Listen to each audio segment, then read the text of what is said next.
Good evening. So I'd like to talk to you about Amen, the god of Egypt, the creator god of Egypt, and how this relates to the Israelites.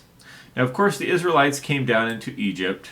We have the whole history of the Hyksos kings first coming into Egypt.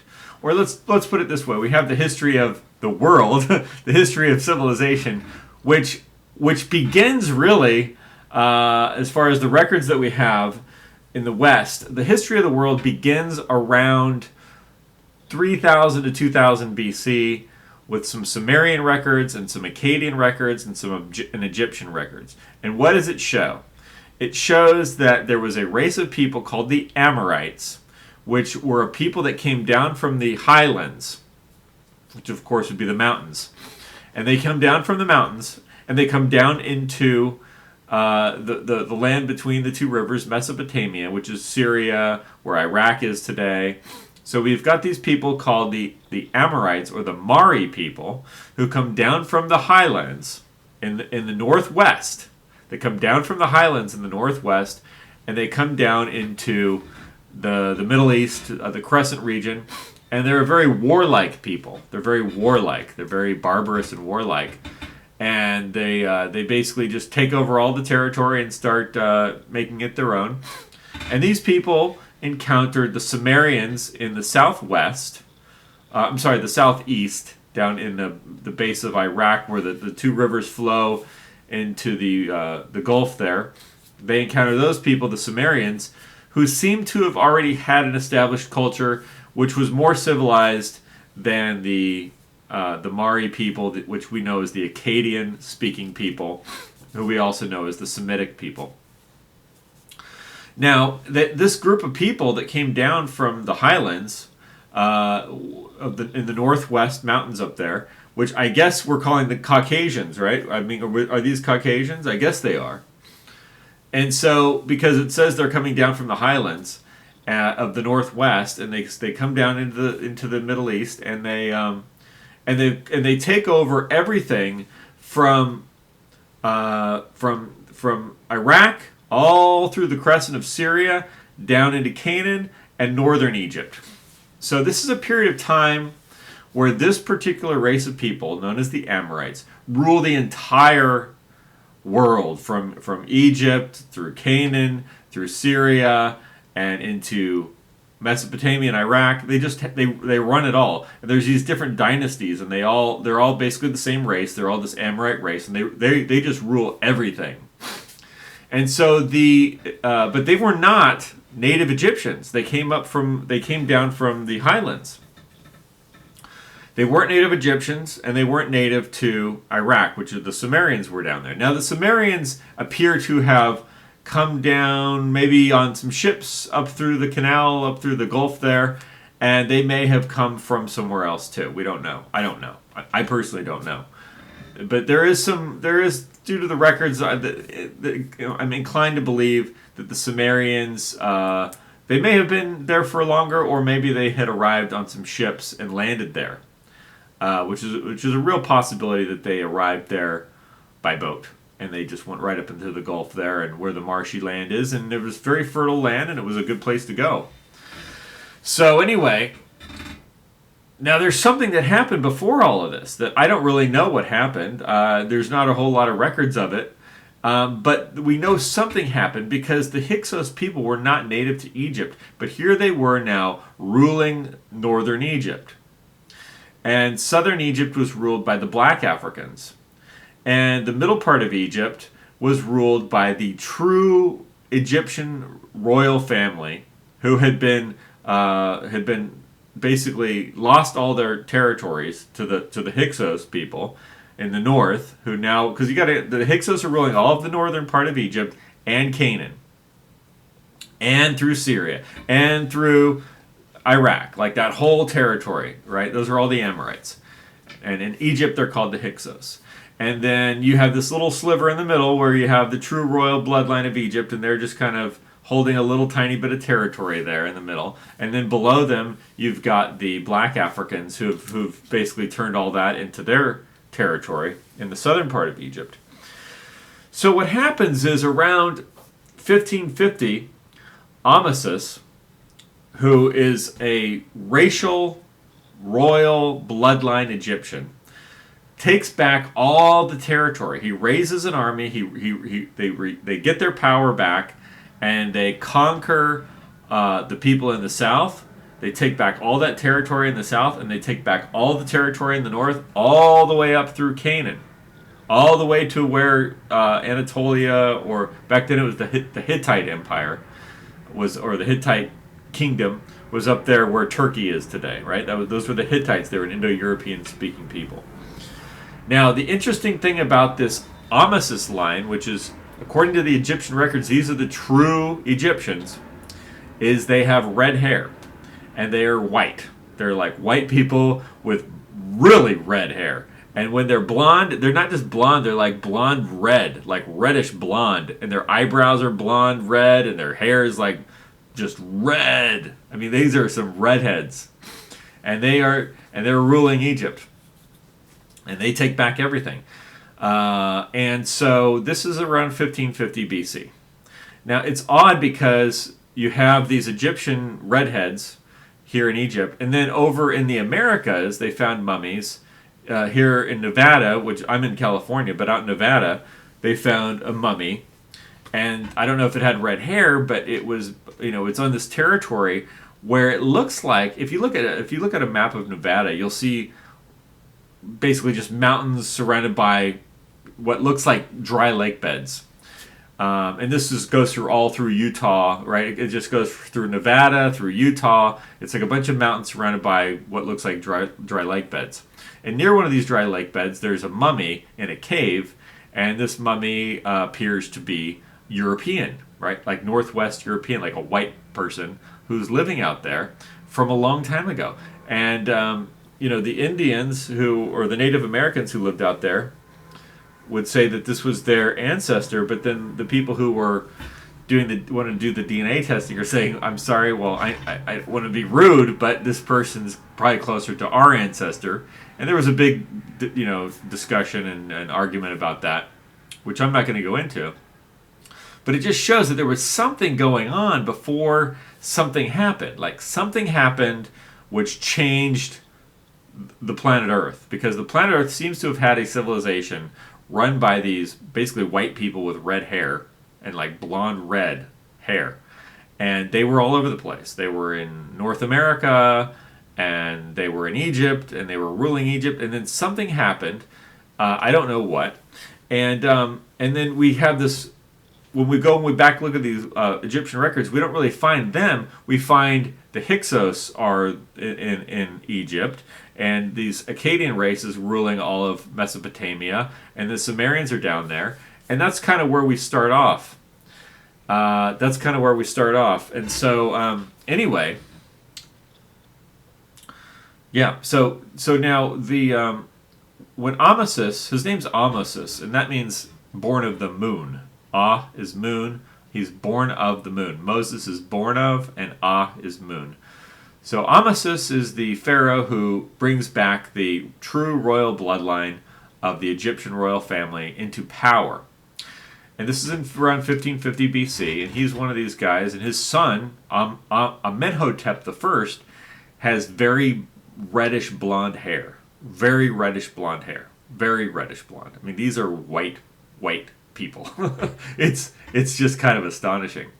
And so anyway, so they're back in power, and they're having a dispute with these other people. But this doesn't happen until later. So when they purge the Hyksos kings from power, they don't it's not like in the Exodus where everyone leaves, right? They're all forced to leave Egypt. No,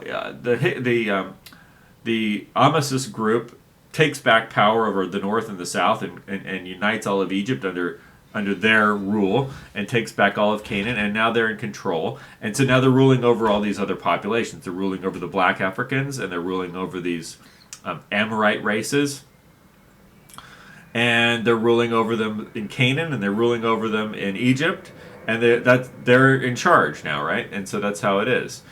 And so their reign lasts from 1550 to around 1100 ish, between 1200 to 1100, they start fighting with the Sea People, and by 1100 BC to 1000 BC, the Egyptian Empire has once again fallen apart, and you've got these Sea People like the Philistines have captured parts of Canaan and are like living there now, and the territory which we call Canaan, it has like a semi-autonomous rule, which is the kingdom of Israel. We know it as, which is from around 1000 BC to till through the Greek period, which would be 300 BC, and into the Roman period. So it goes on and on, right?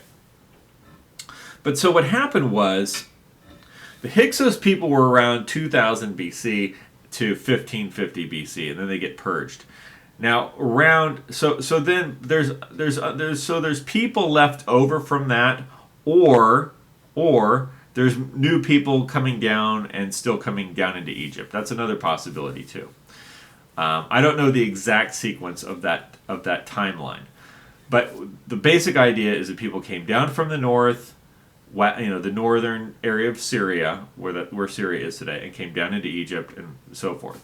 So now, out of this group that came down from the north, from Syria area, those are what we call the Aramaic people. In later times, in more modern times, they're known as Aramaic people, and they're also known as the Israelites when they're down there, and they're also known as the Hebrews when they're down there.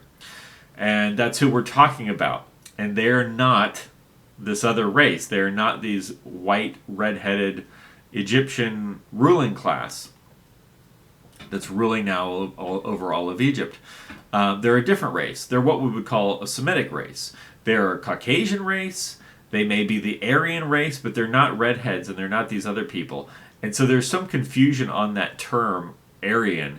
And that confusion was really introduced when the Greeks conquered Chaldea and the Middle East, and then they started identifying with this term Aryan, which means light. R is light. So that's another story. We're not going to get into that. But so what we are going to get into is that Amen was the god of Thebes, which is the city that Ahmose is from, and he becomes the ruler of Egypt, as I described. And so the god now of the pantheon of Egypt is Amen, because Amen is the god of Thebes, and Thebes is where Ahmose is from, and so now the creator god of Egypt is called Amen. He takes the place of the king of the gods on the pantheon, which is the creator god. Now, why is this important? Well, for one reason, because we say Amen in our prayers in the Bible, in the world of Bible religions, we say Amen.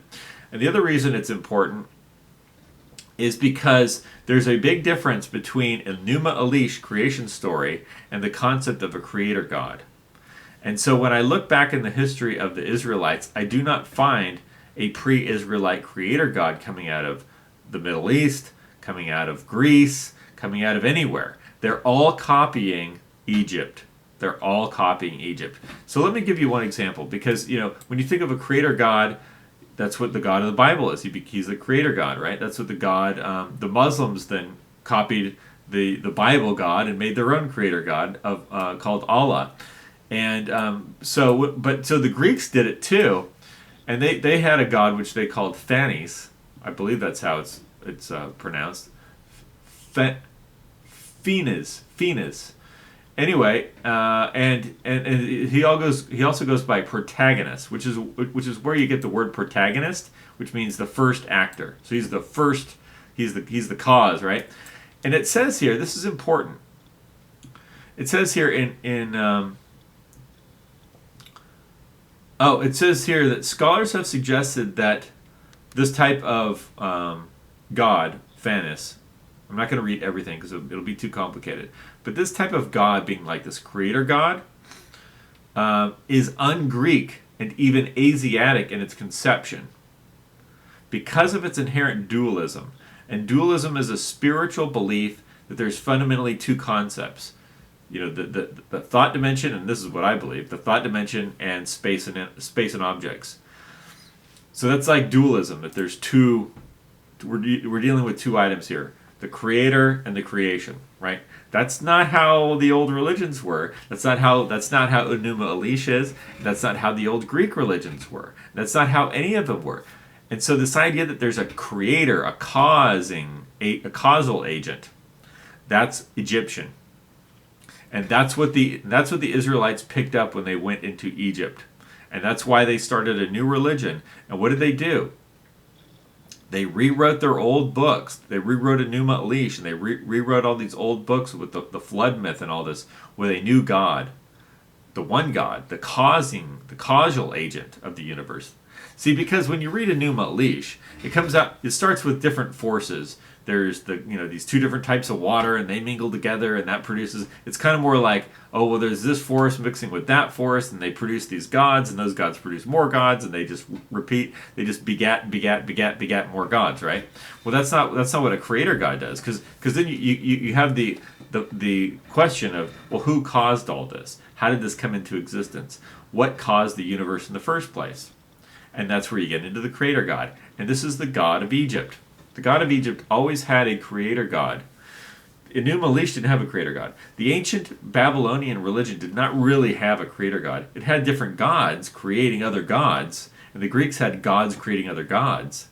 And it took a male god and a female god, and that would make their children, you see? And it was all very much like, I don't know what you would describe that as, but it wasn't this concept of a spiritual dimension creating space and objects, which is what we have in Egypt.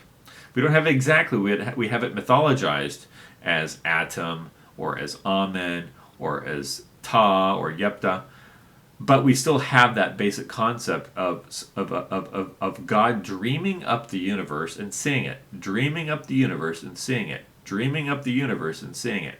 So here we have the natural the natural method of creation, or the natural system of creation, described as God thinking this space and these objects into existence. And so this is what happened in Egypt, is you had a political dispute between these people who were this race that came down from, let's say, Syria, we'll call it. It was called Aram or Syria, whatever you want to call that territory in northern Crescent, right?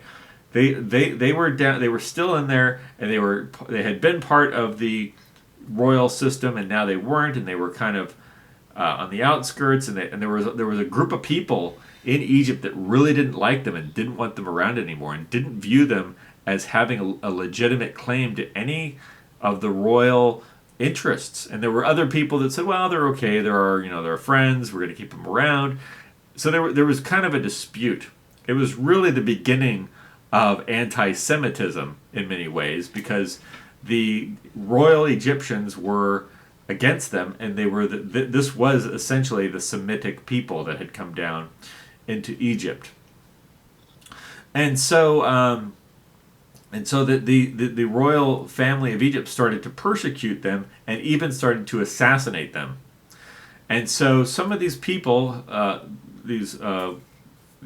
what we call this, the Israelites, but I don't know that they were called Israelites at the time. Whatever they were called at the time, they decided to no longer support the Egyptian system, and they, having been part of it, they knew a lot of the they had been immersed in Egyptian religion, but they were now rejecting the whole Egyptian system. And so this is where you get this idea of Moses having been close to Egyptian power, and knowing all the sciences of the Egyptian religion and Egyptian philosophy, and taking that and starting his own religion.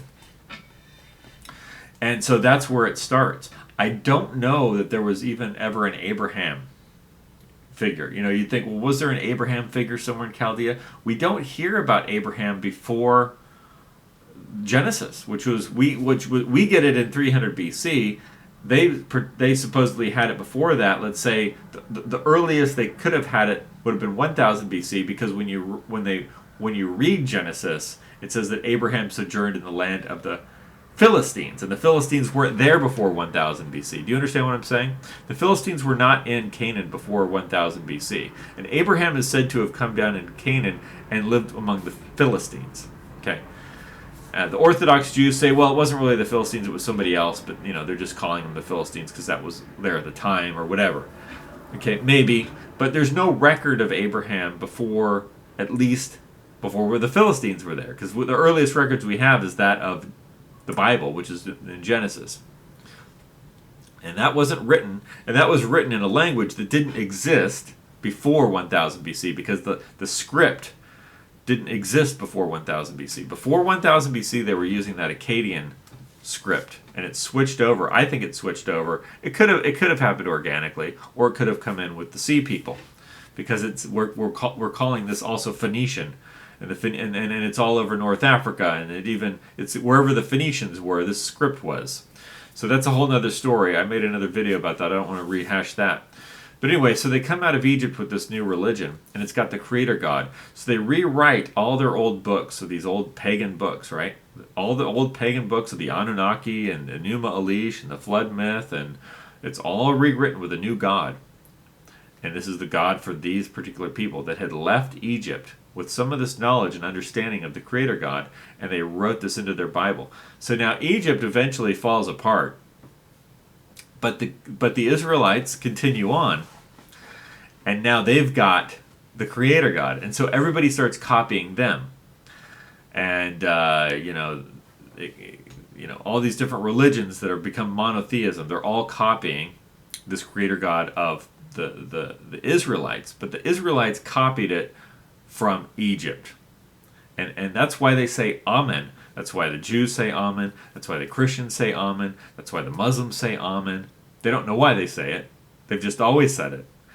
And because it's always been part of the religion since that time. Because Amen was the god of Thebes, and he became the king of the pantheon. The king of the pantheon holds the position of creator, the creator God, who creates all the other gods, and all the other gods are created by Amen. Now we think of it more of as in terms of Atum, because Atum also held the role of creator God. And of course, we say that the world is created of atoms. And when they wrote the genealogy of Israel, or the genealogy of the human race, they of course said the first man was Adam. And Adam begat all the other people. And of course, in the Egyptian, it's the first god is Atum, and Atum begots all the other gods. So he's the creator. And he's also identified or associated with the sun. But I don't want to get into all that. In Enuma Elish, the king of the pantheon is associated with the wind and breath and spirit. Is thought of as like the wind. But so they're different. There's two different. It's really a synthesis there of Akkadian and Egyptian religion, and done by these people who were, from this territory. Anyway, that's about all I have to say about that. I think it's important to know, because here's the thing: the Greeks didn't really have a creator god. They had what similar to what they had over in the Middle East, which was male and female gods, reproducing more gods. But that wasn't how it started. That wasn't the Egyptian system. The Egyptian system was, it starts with a creator god, and then all the gods are created by this oneness, this creative force in the universe, and it creates it by just this. It's just creating it. Of course, it's all mythologized. It's all mythologized, right? But I believe that's where it starts. I don't see it anywhere else. Of course, the Vedic. The Vedic is later. The Vedic is like 1500. I haven't read all the Vedic stuff, so there may be a creator god there. But of course, that civilization would be much older, wouldn't it? And it might be as old as what was happening before whatever happened to cause this great collapse.